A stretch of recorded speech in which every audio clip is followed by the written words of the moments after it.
Mais uma vez, saúdo todos os irmãos. É realmente uma alegria podermos cantar a este Deus tão grande, a este Deus tão supremo, tão excelso. É este o propósito que nos traz à casa do Senhor. É cultuar a Deus. Quão grande é o meu Deus. Cultuar é adorar. Cultuar é engrandecer. É honrar. É exaltar. É tornar grande. E é isso tudo que nós estamos aqui a querer fazer. Neste dia e sempre que nos juntamos aqui na casa de Deus. Há um erro que muita gente comete quando vem à casa de oração e costumamos dizer que vamos ao culto, não é? Vamos ao culto e muitas vezes alguns crentes vêm com um único pensamento quando se dirigem à igreja, não é? Como nós dizemos, a casa de oração. Sabemos que a igreja somos nós, não é o edifício, mas o edifício começou a ser associado também com a palavra igreja. Então, quando eu digo aqui igreja, é no sentido também deste edifício. E há pessoas que cometem um lapso, um erro, um engano, quando se dirigem à igreja, ou seja, à casa de oração. Vêm com um pensamento. O pensamento é ser abençoado, ser enriquecido espiritualmente, ser fortalecido. Agora os irmãos perguntam assim, pastor, mas nós quando vamos ao culto não devemos desejar isso? Claro que sim, não é? Agora, o que eu estou a dizer é, o único pensamento é esse. Muitas vezes o nosso pensamento está focado apenas em ser abençoado, em ser enriquecido, receber alguma coisa vinda de Deus, talvez transmitida pelo pregador, pelo pastor, pelos cânticos, pelos testemunhos ou a palavra de algum irmão. E, na realidade, o que move essas pessoas, ou muitas vezes nós caímos nesse erro, é irmos ao culto e receber, sentirmos-nos bem e fica esquecido o propósito que nos deve trazer aqui. Principal, o mais importante, é prestar culto a Deus. Adorar ao Senhor. Exaltar o nome de Deus e tudo aquilo que Ele faz por cada um de nós. Esse tipo de pessoas que vêm ao culto apenas para receber e pensando nelas próprias, alegram-se muito se forem tratadas como alguém VIP, não é? Pessoa importante, se for bem recebido. Mas isso é normal, todos nós gostamos de ser bem tratados, de sermos bem recebidos. Não estou a dizer que isso não é importante. É importante. Mas o que nos deve trazer à casa de Deus não é para nós nos sentirmos bem. Não é esse o propósito principal. Ficamos muito alegres se o louvor, a música foi muito boa, se alguém foi simpático connosco, então aí estamos muito contentes. Mas se nada disso acontecer, vamos todos aborrecidos. O culto foi fraco, já não gostei, já perdemos o interesse, já ponderámos até não voltar mais, se calhar vou procurar outra igreja. Portanto, isto faz-me lembrar aqueles netos que gostam muito dos avós e gostam de ir à casa dos avós, e eu estou à vontade porque os meus netos ainda não chegaram a essa altura, não é? Mas gostam de ir à casa dos avós porque sempre que lá vão recebem alguma coisinha e eles ficam todos contentes. E então quando vamos ao avô, vamos à casa do avô, vamos à casa da avó, eles ficam todos contentes que vão lá. Depois vão crescendo e os avós começam já a ser uma coisa aborrecida, porque já não corresponde àquilo que em criança os satisfazia. E então começam a espaçar a ida à casa dos avós, começam já tem que ser o pai ou a mãe dizer, então já ligaste à tua avó, olha, que ela faz anos hoje, não é? Porque o que importa agora são os amigos é que me alegram, os amigos é que são aqueles que me preenchem. Então, isto acontece muito com alguns crentes. Ou seja, os netos não vão à casa dos avós porque gostam muito dos avós, gostam de estar presentes com os avós, querem dar alguma coisa aos avós, querem dar a alegria aos avós de sentirem a sua presença. Olha, o meu neto interessa-se por mim, gosta de mim, não está apenas interessado em receber alguma coisa. Isto agora parece que é uma mensagem direta para os netos, não é? Mas não é. É apenas uma ilustração, mas eles que se quiserem receber a mensagem podem recebê-la. Mas é apenas uma ilustração de como nós às vezes tratamos Deus. Não estamos... não nos dirigimos a Deus, não procuramos Deus, porque nós queremos dar alguma coisa a Deus, porque nós queremos exaltar Deus, porque nós amamos Deus, mas porque nós queremos receber, porque nós queremos sentir-nos bem, porque nós estamos a pensar em nós. Então, a ida ao culto, muitas vezes, é com um único propósito, é preencher o meu eu, alegrar o meu eu, e não servir ao Senhor, não adorar a Deus, não exaltar. Não viemos prestar culto, viemos à procura que nos cultuassem a nós. É isso que nós temos que ter cuidado. O nosso propósito, irmãos, eu tenho falado aqui nas minhas últimas mensagens sobre quem é Deus, sobre a grandeza de Deus, sobre a sua soberania, a sua glória e porque é que Ele é Deus e nós o devemos adorar. Hoje eu gostaria de continuar neste propósito de mostrar aos irmãos realmente quem é o nosso Deus. Queremos conhecer todas as facetas possíveis deste Deus para percebermos como Ele merece e como Ele é o único que merece ser adorado, ser honrado e glorificado. É por isso que eu convido os irmãos a abrirem as vossas Bíblias hoje no livro de Hebreus. E vamos fazer algumas mensagens focadas neste livro do Novo Testamento, a carta aos Hebreus, começando precisamente pelo capítulo 1 e os primeiros versículos do capítulo 1. O propósito deste livro aos Hebreus é mostrar a grandeza e a superioridade de Jesus. Em todo o livro, nós vamos perceber que o que está a ser dito é que Jesus é o maior. Jesus não tem comparação com ninguém. Aquilo que Ele é, aquilo que Ele faz, é superior a tudo o que nós já podemos ter visto, ouvido e conhecido. Não há comparação. E é por ser tão grande, e é essa grandeza do nosso Salvador que nos deve mover a juntarmos-nos para o adorar e para o cultuar. Ou seja, é Ele que deve ser a motivação de estarmos aqui e adorá-lo. O foco do culto é Deus, não eu. O personagem central é Ele, não nenhuma das pessoas que está aqui à frente ou que está aí sentado. Deus é o único que merece a nossa adoração. Por isso vamos então ler os primeiros 5 versículos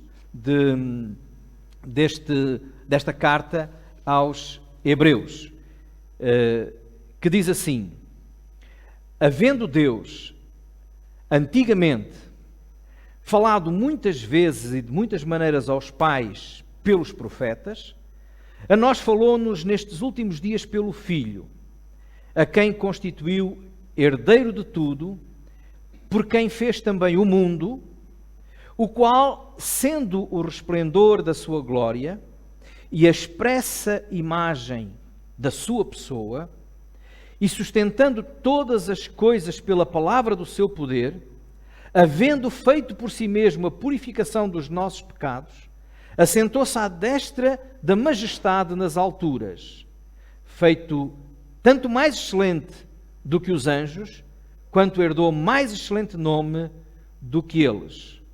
Porque a qual dos anjos disse jamais: Tu és meu filho, hoje te gerei. E outra vez, eu serei por pai e ele me será por filho. Vamos ficar só até aqui na leitura deste texto. Irmãos, é impressionante aquilo que nós podemos apreciar nestes versículos. Em primeiro lugar, eu gostaria de começar no versículo 1 dizendo aquilo que lá está. Havendo Deus antigamente falado muitas vezes. O Deus que nós estamos aqui a adorar é um Deus que fala com os homens. Deus fala. Deus comunica. Essa é a grande diferença em outros deuses. Deus não é um Deus distante. Não é um Deus que não tem nada para dizer, apenas para ouvir. Não. Este é um Deus que se interessa por nós e por isso fala connosco. Deus fala com os homens. Os ídolos não falam. Os falsos deuses não falam. A Bíblia diz no livro de Salmos e em muitas outras passagens que têm boca, mas não falam. Têm ouvidos, mas não ouvem. Ou seja, são deuses que não comunicam. O nosso Deus, o Deus que é revelado nas Escrituras, é um Deus que fala. É um Deus que quer comunicar-se. Quer ter comunhão com os homens.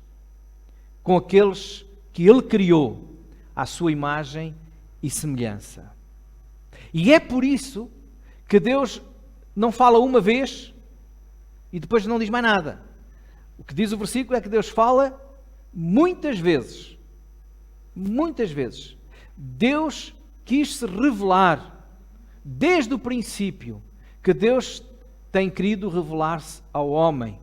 O homem, no início, não tinha este problema. Porque quando foi criado, ele convivia com Deus. Vivia com Deus. Vivia na presença de Deus, lá no Jardim do Éden. Todos os dias falavam. Mas o pecado criou uma separação, uma barreira. E por isso, o homem ficou separado de Deus. Mas mesmo assim, Deus insiste. Porque Ele ama e Ele quer falar com os homens. Por isso Ele fala muitas vezes. E isto revela o interesse de Deus por nós. Ele insiste na comunicação. E se Deus fala muitas vezes é porque Ele tem a dizer algo de muito importante e necessário para o homem. Por isso Ele não só fala muitas vezes, Ele até usa várias maneiras de falar. Fala, diz que Deus antigamente falou muitas vezes de muitas maneiras. Ele falou através dos profetas, Ele usou anjos para enviar a sua mensagem. A Bíblia diz que Ele até fala pela própria criação, tudo aquilo que Ele criou, os céus manifestam a glória de Deus. Então, tudo aquilo que Ele criou nos fala de Deus e é Deus falando também connosco, mostrando quem Ele é. E destas maneiras todas, Deus está a comunicar aos homens que é importante olhar para Ele, que Ele é o Senhor, que Ele é o glorioso, que Ele é o Criador, mas também que Ele ama a sua criatura, que somos nós homens, criados à imagem e semelhança. Por que é que Deus tem tanto interesse em comunicar connosco? Por que é que Deus tem tanto interesse em comunicar com os homens? Ele não precisa de nós. Ele é autónomo. Ele é soberano. Ele não tem necessidade nenhuma. Ele só tem coisas para dar. Mas por que é que Ele quer comunicar-se connosco? Porque Deus nos ama. Porque Deus nos ama. E tem um propósito para a nossa vida. Tem um propósito para nós. No Salmo 8, no versículo 3 e 4, é-nos dito assim: quando contemplo os teus céus, obra dos teus dedos, e a lua e as estrelas que estabeleceste, que é o homem para que te lembres dele, e o filho do homem para que o visites. Reparem, a Bíblia nos diz que nós não somos nada. Quem somos nós para que Deus nos visite? para que Deus se lembre de nós, para que Deus queira falar connosco, comunicar-se connosco. Nós não somos, nem merecemos. No entanto, a Bíblia diz que o Senhor nos ama. Deus amou o mundo. E Deus ama e prova o seu amor, e prova esse amor. Em Ezequiel, no capítulo 18 e no versículo 23, é o próprio Deus que diz: acaso tenho eu prazer na morte do ímpio? Não desejo eu que ele se converta dos seus maus caminhos e viva? Então, porquê é que Deus insiste em falar connosco? Porque Ele não tem prazer na nossa morte, na morte do pecador. Ele quer que cada um de nós se converta a Ele, mude a sua vida, mude o seu coração e o quê? Viva! E viva! Por isso Jesus disse, um dia, está lá em João 10:10, eu vim para que tenham vida, e vida com abundância. Em 1 Timóteo, no capítulo 2 e no versículo 4, o apóstolo Paulo escreve a Timóteo e diz: Deus deseja que todos os homens sejam salvos e cheguem ao pleno conhecimento da verdade. Deus comunica, Deus fala, porque Deus quer que cada um de nós conheça a verdade, seja salvo e viva eternamente. Essa é a preocupação, ou seja, é o propósito de Deus. Por isso Deus fala connosco, por isso Deus tem tanto interesse em falar connosco.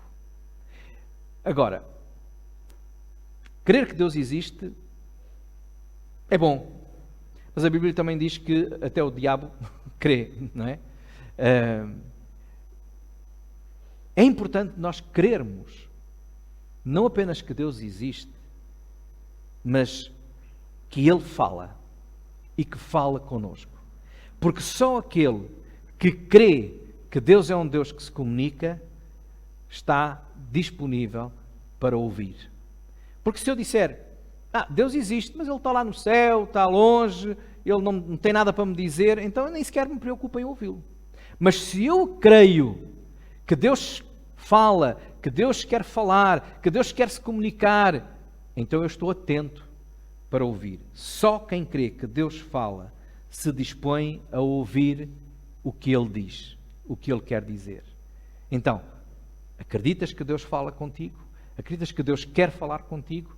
Também de muitas maneiras, pela palavra, até pela criação, quando nós contemplamos o mar, as flores, as borboletas, as abelhas, os pássaros.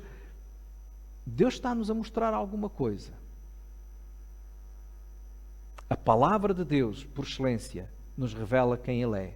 A Bíblia diz que a palavra é palavra de vida eterna. Um dia, Jesus disse aos discípulos, quando algumas pessoas o abandonaram: vocês também querem ir embora?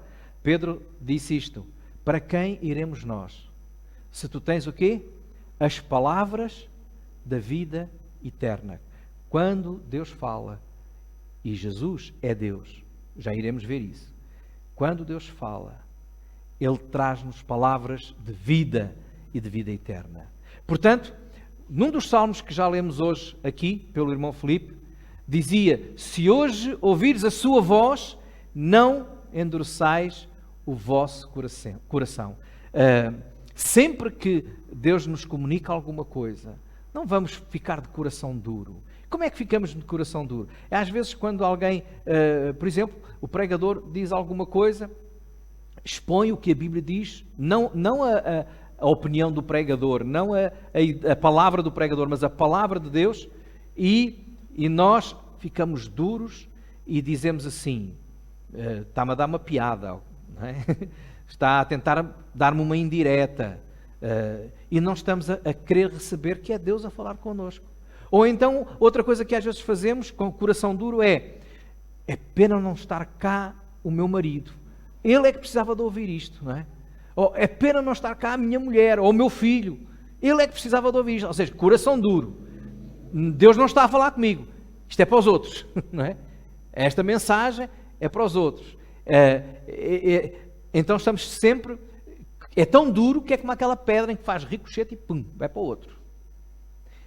se hoje ouvires a sua voz, se alguma coisa Deus fala comigo, aqui ou em qualquer lugar, não vamos endurecer o nosso coração. Então Deus fala, Deus quer falar, Deus tem interesse em comunicar-se connosco, e nós precisamos de crer, de acreditar que realmente Deus quer dizer-nos alguma coisa e nós queremos ouvir. Mas diz aí que Deus falou muitas vezes, antigamente, de muitas maneiras, mas a nós, diz aqui, falou-nos nestes últimos dias pelo Filho.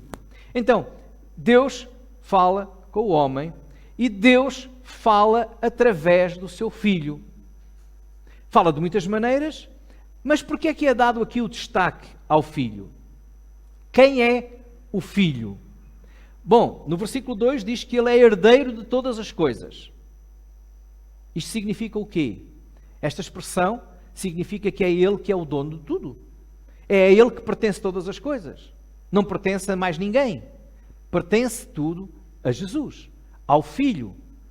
Em Colossenses 1,16, diz-nos que tudo foi criado por ele, ou seja, por intermédio dele, e também foi criado para ele. Tudo foi criado por ele e para ele. Isto significa, irmãos, que eu existo, que tu existes, nós existimos por ele. Sem ele nós não somos nada. É ele que dá a vida, é ele que nos sustenta. Nós existimos porque ele quer. Nós estamos aqui porque ele quer. Nós estamos vivos porque ele quer. E ele quer porque nós fomos criados por ele. E o que é que diz o resto? Podem dizer alto. O que é que diz? Não ouvi. Eu quero ouvir mais. Nós fomos criados por ele e para ele. Nós fomos criados para ele. Quer dizer que nós estamos aqui para Deus. É este o sentimento que nós temos? Nós vivemos para Deus? Se eu não vivo para Deus, se eu vivo para mim, se eu vivo para alguém, se eu vivo para alguma coisa, há pessoas que vivem para o trabalho, há outras que vivem para os filhos, há outras que vivem para o divertimento, há outras que vivem para muitas outras coisas. Se eu não vivo para Ele, então eu não estou no propósito de Deus. E o que Ele está a comunicar hoje, o que Ele está a falar hoje, o que Ele está a dizer hoje é: tu tens de viver para mim. Ele é o herdeiro de todas as coisas pertencem a Ele. O povo de Israel foi rebelde, não entendeu isto, não percebeu. Daniel, no capítulo 5 e versículo 3, diz: a Deus em cuja mão está a tua vida e todos os teus caminhos, a Ele não glorificaste. Viver para Ele é viver para a glória dEle. O propósito é glorificá-lo, não apenas quando estamos na casa de oração, na casa de Deus, mas em toda a nossa vida.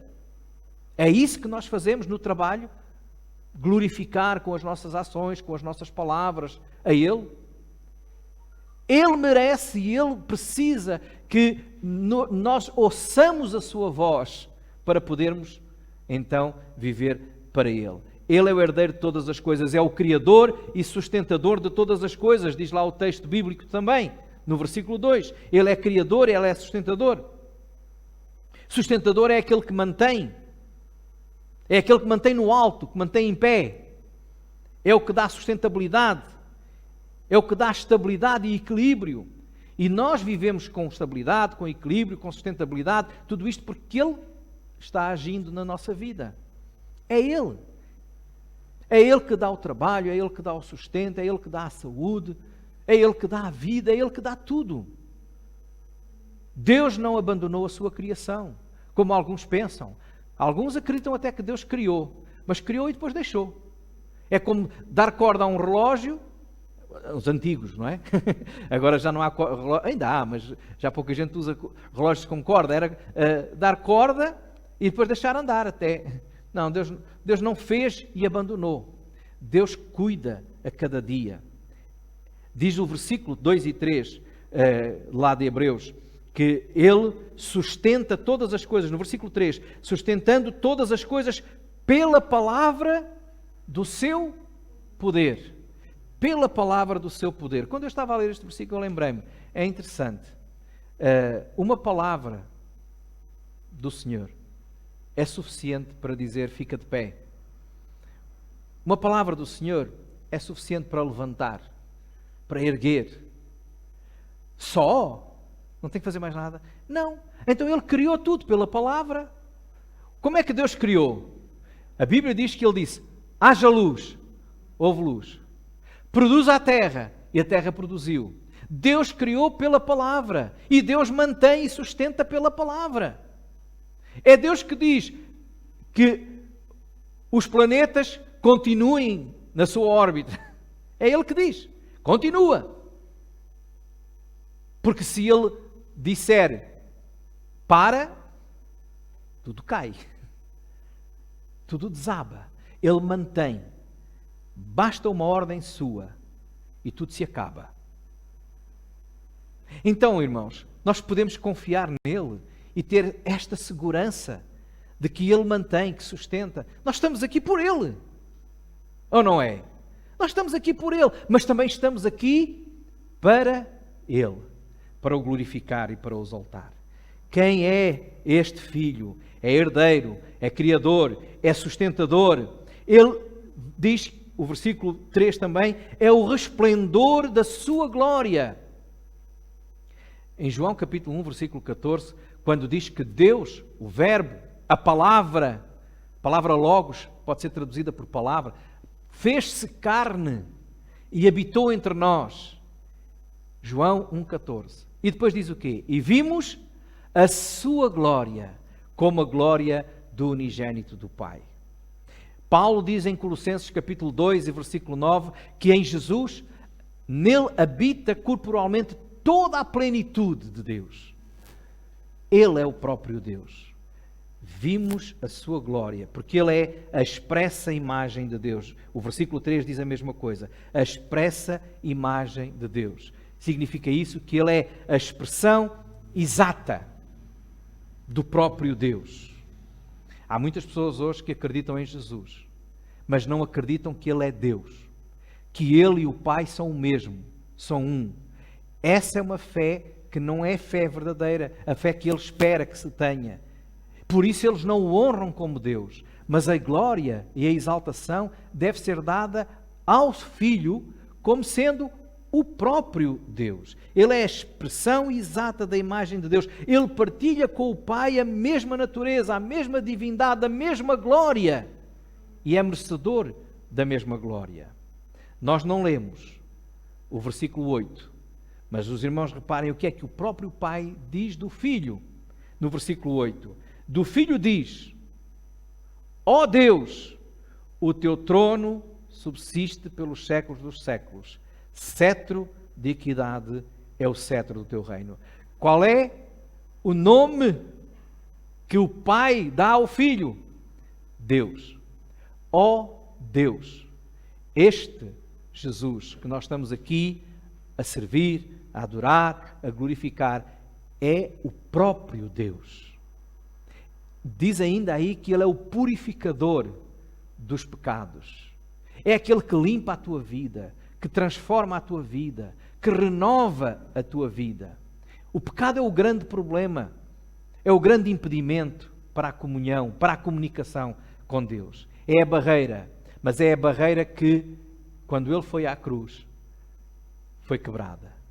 O véu que separava aquele lugar santíssimo, que representava a própria presença de Deus, que representava o impedimento, o véu que representava o impedimento de chegar a Deus. Quando Jesus na cruz suspirou, Ele rasgou-se de alto a baixo. Não há mais barreiras, porque o Filho, por quem Deus fala connosco, fez todas essas coisas. Deus fala através de Jesus. E este falar através de Jesus não é mais um.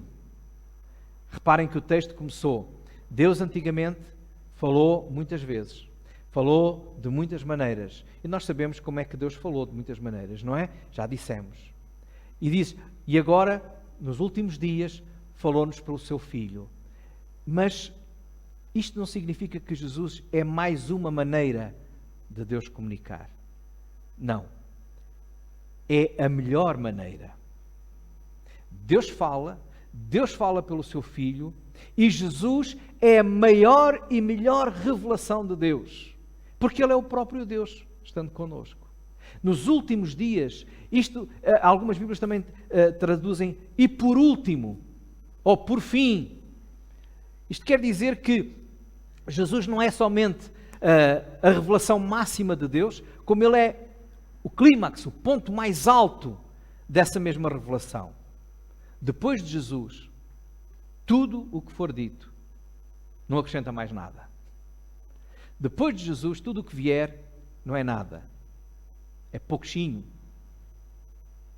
Porque Ele é o ponto alto, o clímax, o ponto mais importante da revelação de Deus. Tudo aquilo que nós já referimos aqui leva-nos a dizer que Jesus é a maior revelação. Jesus é a melhor comunicação. Jesus é a própria palavra viva no nosso meio. De todas as formas de Deus comunicar com o homem, Ele é o único e não há igual. Os judeus consideravam muito a maneira como Deus falava, mas havia uma maneira que eles consideravam acima de tudo. Eles consideravam, acima de tudo, a mensagem que era trazida por um anjo. Aliás, a própria palavra anjo significa mensageiro. E eles consideravam essa mensagem era muito importante. E por isso nós temos alguns exemplos na Bíblia quando os anjos aparecem. A mensagem trazida por um anjo era uma mensagem mais excelente. Foram anjos que falaram com Abraão e lhe anunciaram, reforçaram a ideia de que ele ia ter um filho. Anjos foram avisar Ló para sair de Sodoma. Anjos trouxeram a mensagem a Maria e aos pastores que Jesus ia nascer. Essas mensagens eram mensagens tão importantes que eles consideravam as mensagens mais excelentes. Só que, por vezes, eles glorificavam mais o mensageiro do que quem tinha mandado a mensagem. E o apóstolo Paulo, em Colossenses, no capítulo 2 e versículo 18, ele menciona que alguns até se entregavam ao culto dos anjos. Ao culto dos anjos. Mas o que ele dizia era que os anjos não é o mais importante. E até chegou a dizer, olha, se alguém trouxer outro evangelho, nem que seja um anjo, seja anátema, diz ele no livro de Gálatas. Porque a mensagem mais importante, a mensagem mais excelente, não é um anjo que traz, é o próprio Jesus. Ele é o maior, o melhor mensageiro. É por isso que ele é considerado mais do que os anjos. Jesus não é um anjo. Alguns querem pôr Jesus no nível dos anjos. Não, Jesus não é um anjo.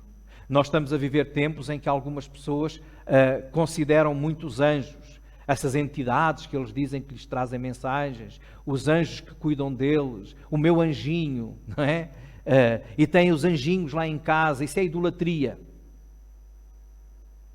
Porque o mais importante mensageiro, o que está acima dos anjos, é Jesus. Por isso é que o versículo 4 diz aqui, feito, Hebreus 1:4, tanto mais excelente do que os anjos, quanto herdou mais excelente nome do que eles. Que nome foi esse? Filho. Nenhum anjo é chamado de filho. Ele é o Filho. Aquele que glorifica o Pai e a quem o Pai glorifica. Deus jamais chamou um anjo de filho.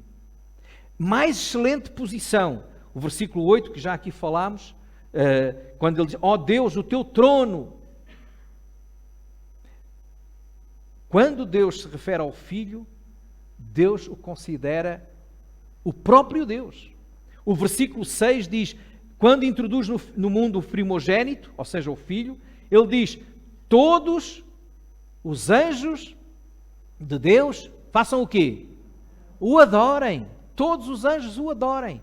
Então Jesus está acima de todos os anjos. Jamais Deus ordenou que um anjo fosse adorado, mas ordenou que o Filho fosse adorado. E Deus não é um Deus de contradição. Se Ele diz para não adorarmos a ninguém a não ser a Deus, então quando Ele está a mandar adorar o Filho, está a dizer que deve ser adorado Ele próprio, porque é o mesmo. Jesus é a maior revelação. Por isso, irmãos, o que é que nós queremos comunicar nesta manhã da parte de Deus, da sua palavra? Jesus não tem comparação. Não há igual. Deus fala. É verdade que Deus fala de muitas maneiras, mas Deus fala, sobretudo, através do Filho. A sua palavra está escrita aqui. Ele nos deixou tudo o que nós precisamos de saber para termos vida e vida eterna. Não precisamos de mais nada. Cuidado quando algumas pessoas hoje vêm dizer Deus disse-me ou Deus falou-me. Compare isso com o que Jesus já falou. Há pessoas que valorizam tanto aqueles que, dizendo-se profetas, hoje dão assim com cada profetada por aí. Cá! E deviam ficar de boca aberta e sublimados, mas era com a palavra de Jesus. Com a palavra de Jesus. E esta não tem engano. Esta não tem interesses a não ser o de chegar a nós e dar vida. Não roubar-nos vida, não entristecer-nos ou escravizar-nos, mas dar-nos vida. Ele fala pelo Filho, é o ponto máximo da sua revelação. Jesus não pode ser comparado a nenhum outro profeta, e muito menos aos falsos profetas, porque ele é muito mais do que um profeta. E esse é o grande problema dos muçulmanos, que consideram Jesus um profeta, mas Maomé ainda é um profeta superior a Jesus. A Bíblia não diz isso. Deus não diz isso. O próprio Deus diz que ele é muito mais que os profetas. Nós vamos ter a oportunidade de ver ao longo da carta de Moisés que um dos grandes da carta de Hebreus, desculpem, que um dos grandes profetas foi Moisés, e Jesus é maior que Moisés. Ele é maior que os anjos, não pode ser comparado a um anjo. Por isso aqueles que hoje procuram orientações para a sua vida em anjos estão errados. Tudo o que nós precisamos saber, Jesus já nos disse, já nos revelou. Ele é a expressa imagem do próprio Deus. Ele é a palavra viva. É Ele que tem as palavras da vida eterna, como disse Pedro. É Ele que é grande. É Ele que, como diz aí, está assentado no trono. Versículo 8. Do Filho diz, ó Deus, o teu trono subsiste pelos séculos dos séculos. Cetro de equidade é o cetro do teu reino. Ele está entronizado, sentado, como dizia, à destra do Pai. É Ele que merece toda a honra e toda a glória.